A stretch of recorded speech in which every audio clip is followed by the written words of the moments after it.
अस्सलाम वालेकुम नाज़रीन, कल्याण न्यूज़ सां गॾु मां सारंग लतीफ़। अचो त नज़र विझूं अॼु जी अहम ख़बरुनि ते।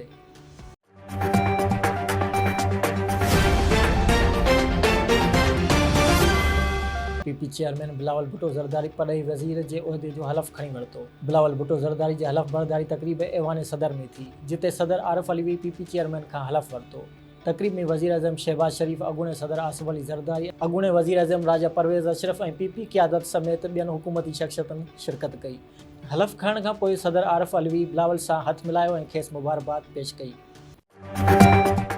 सिंध जी मज़लूम बहादुर न्याणी उमे रुबाब चांडियो जे जनम ॾींहं जी तक़रीब ॻोठ सावण खान मक्सी में पनाह अली मक्सी जी अॻवाणी में थी गुज़री। तक़रीब खे ख़िताब कंदे अॻवाणी चयो त अदी उमे रुबाब चांडियो, जेका पूरी सिंध जे मज़लूमनि जो आवाज़ बणिजी चुकी आहे, अॼु अदी उमे रुबाब जो जनम ॾींहुं आहे। इन सिलसिले में अॼु असांजे नौजवाननि हीअ तक़रीब सजाई आहे। तक़रीब जे आख़िर में केक पिणु कटियो वियो। उन मौक़े ते तक़रीब में साग मक्सी, फिदा हुसैन मक्सी, अरसलान जमाली, बशीर अहमद चांडियो ऐं ॿिया पिणु मौजूदु हुआ।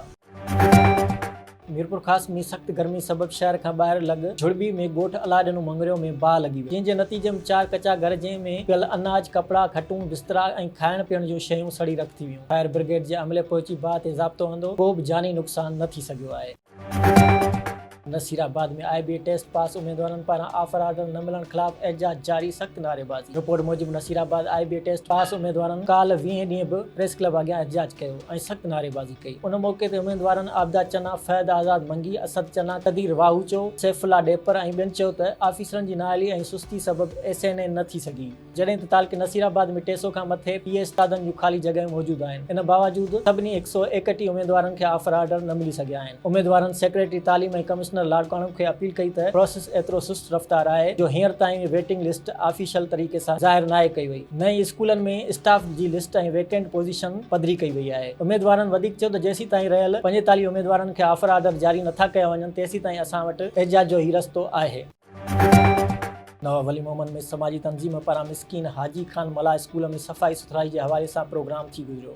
प्रोग्राम में ॿारनि खे सफ़ाई बाबति ॼाण ॾिनी वई। 100 खां वधीक ॿारनि जा वार ठाहिराया, ॾंदनि जा बुरुश, टूथपेस्ट, नुंहं कटड़ियूं शागिर्दनि ऐं शागिर्दियाणनि में विराया विया। समाजी तंज़ीम पीसफुल सपोर्टिंग हैंड्स जे अॻवान मोहम्मद रमज़ान लाशारी मीडिया सां ॻाल्हाईंदे चयो त शागिर्दनि जी सिहत जो ख़्यालु रखंदे ॾंदनि वारनि जी कटाई, नुंहंनि जी कटाई, साबुण सां हथ धोइण ऐं ॾंदनि जी सफ़ाई बाबति सिहत जी सरगर्मी करण जो मक़सदु सिहतमंद मुआशिरे ॾांहुं खयल हिकु विख आहे। ॿार ईद जी ख़ुशियुनि खे मल्हाइण जे लाइ अॻुवाट तयारी कंदा आहिनि, जिन में सुठा ऐं नवां कपिड़ा ऐं बूट वग़ैरह सां गॾोगॾु वारनि जे संवारण जो पिणु अमल शामिल हूंदो आहे। वारनि जे संवारण जो अमल पिणु शामिल हूंदो आहे। सफ़ाई जो हुजणु ऐं ॿार जे सिहतमंद हुजणु ज़रूरी आहे।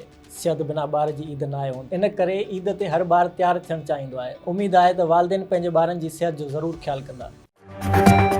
नाज़रीन, ही हुयूं अॼु अहम ख़बरूं। वधीक तफ़सीली ख़बरुनि लाइ विज़िट कंदा असांजी वेबसाइट www.delhikalyan.com ऐं असांजे YouTube चैनल ऐं Facebook पेज डेली कल्याण।